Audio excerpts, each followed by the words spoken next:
Hello, my name is Deborah Joachim, and I am the CEO and founder of Aries HR Consulting.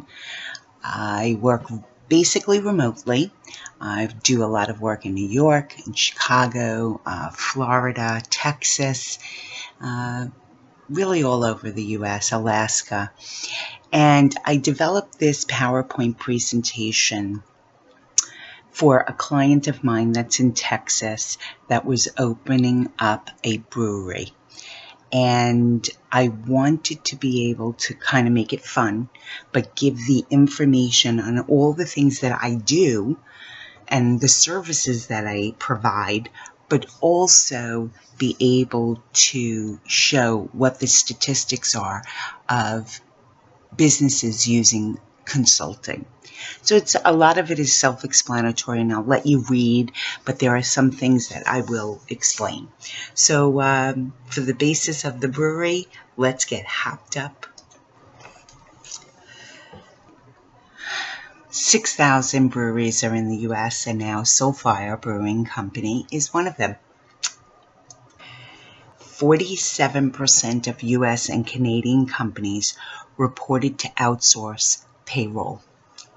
And out of those, 76% outsource human resource functions. For the established company, the companies that make $5 billion or more of revenue are likely to outsource payroll, and those who make $1 billion or more outsource human resources. So why? Well, hiring an HR manager, director, executive, VP, people person, whatever title they take on, could make anywhere, any part of the country, between $75,000 and $140,000 in salary. And they still can't get the entire job done. Building a handbook, for example, is merely impossible when you have an open door policy and employees step in at every moment of every day. Reduce costs for benefits. You're not giving benefits to those HR employees. Reduce costs for hiring and training. When a CEO gets involved in hiring, they are inundated with resumes now because of social media and the internet and applying through the internet. Thousands of resumes can come in, whether they're valid or not. As a consultant, we have our own way of funneling through. We have platforms that help us to get through picking out the major parts of what's important, and we could truly reduce the costs for hiring and training. We could also avoid penalties from non-compliance. A lot of hiring managers don't know what not to ask, and I'll get into that a little later. And spending less time on HR functions as a whole. A lot of startup companies, they don't realize that HR is an essential part of operations. So they get involved in that. And that's, some people do know it very well, but that is not their forte. So hiring an intermittent HR consultant could be very beneficial. Today's onboarding isn't cutting it. 49% of millennials want a better one. 32% of global executives say they've had a poor one, sets them off. 22% of staff turnover occurs within 45 days.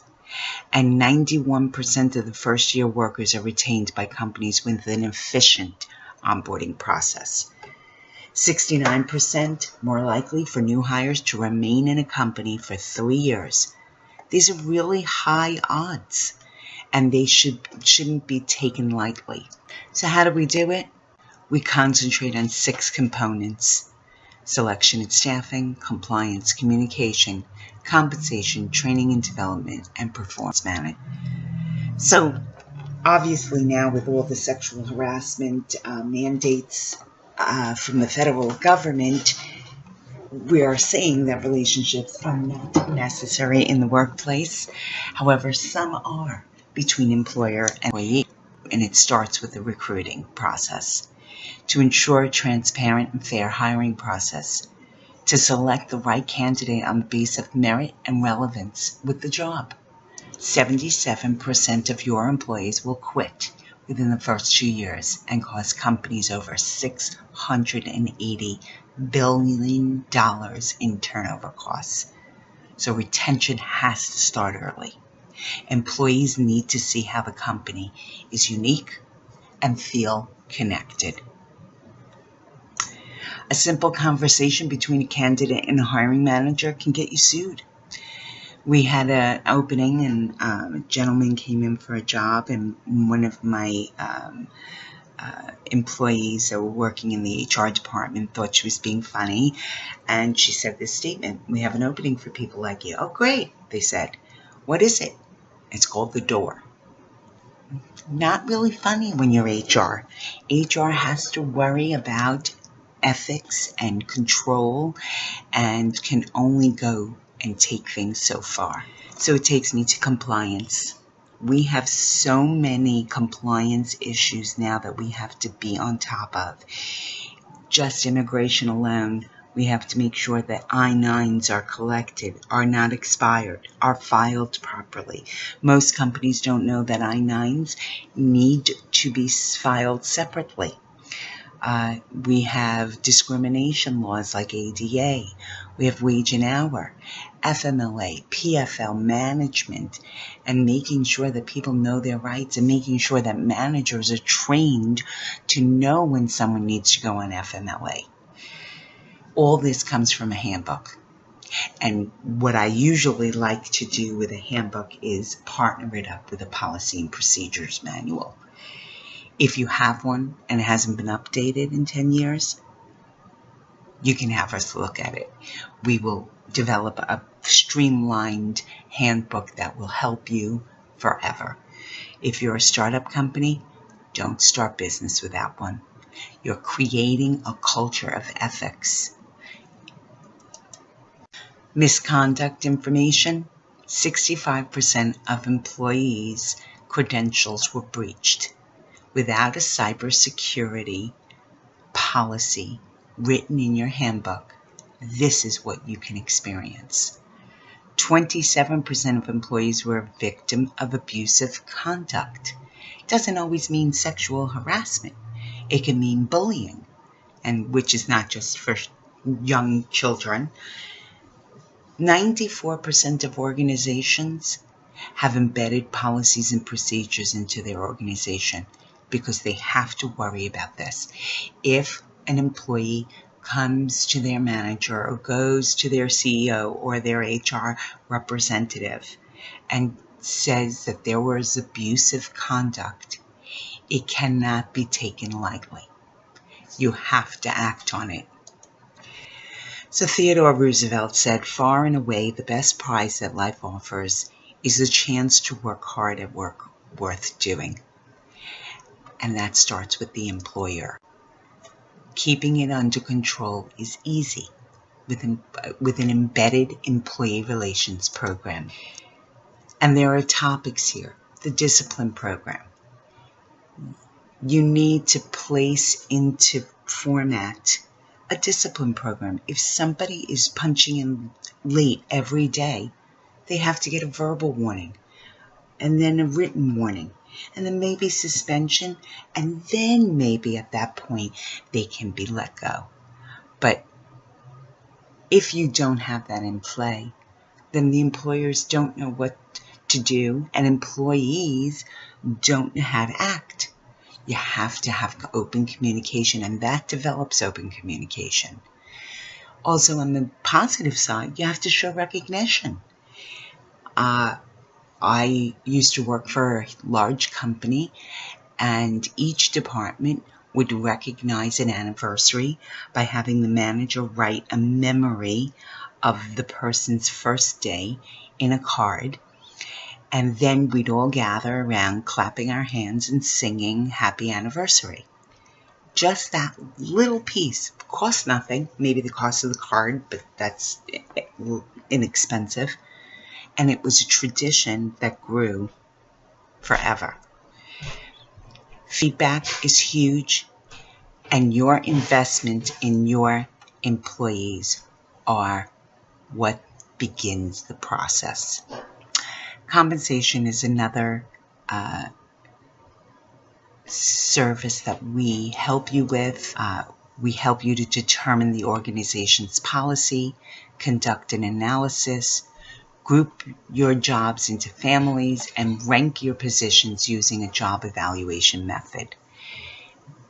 Of course, this salary structure is a necessary part of an effective management, because you will always have 3 people in one department saying they do the same thing, and each one of them making a different salary. One can have a BA, one could have no BA but been in the business for 20 years, and one could be just starting out. And I promise you, they will absolutely at one point or another discuss it. And you will be put in a pivotal cliff, hanging off the cliff moment, and you need to address that. So now I want to blow your mind. Training is just as important as everything else. 87% millennials decided to stay with the company even after getting a better job offer when they had training available to them. 202% of employees outperform those who do not get training, and 10% increase in produced and productivity gain. So answer this question. An employee is making $600,000 mistake. What do you do? Some people will say fire him. Some people won't know. Well, Thomas John Watson Sr. was an American businessman, a CEO of Business Machines, and developed IBM's management style and corporate culture through the NCR factory campus. He said, recently I was asked if I was going to fire an employee who made a mistake that cost the company $600,000. No, I replied. I just spent $600,000 training him. Why would I want somebody to hire his experience? His point is, you invested in this employee. These things are going to happen. You are going to get frustrated as an employer, but we can manage that through using HR and making sure this doesn't happen again, and managing the employee's success. So employees in the state of Texas, and I use Texas because this is who I presented to, but there are other states like New York, Florida, probably 90% of the states are considered at will. What does this mean? This does not mean that a CEO can walk into HR and say, fire Mary Jane because she's not doing well. Because Mary Jane could be over the age of 50, a single mom, and walk out the door disgruntled, stating that you have been discriminatory. And so we back ourselves up, and that discipline program and communication all come to play when you have backup and research and investigations all written out. And that is what we do as well.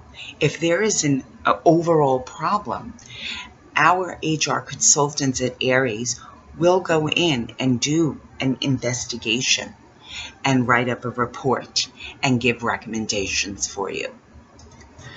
So how do we do all this? Performance management. Avoid fruits and nuts. You are what you eat. So you set priorities. You give people a chance, employees a chance for improvement.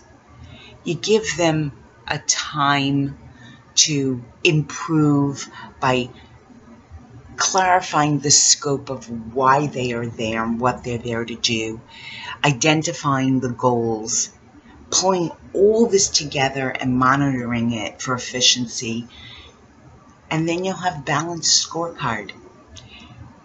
And when you see that somebody is doing very well and deserves a promotion, this also helps. So it comes down to performance reviews. This makes every manager sit down, settle in, and write goals for their employees. You have to have that plan. So here at Aries HR Consulting, our process is easy. I typically give this presentation. After the presentation, I send out a proposal showing you every single service we do and the prices that we ask for.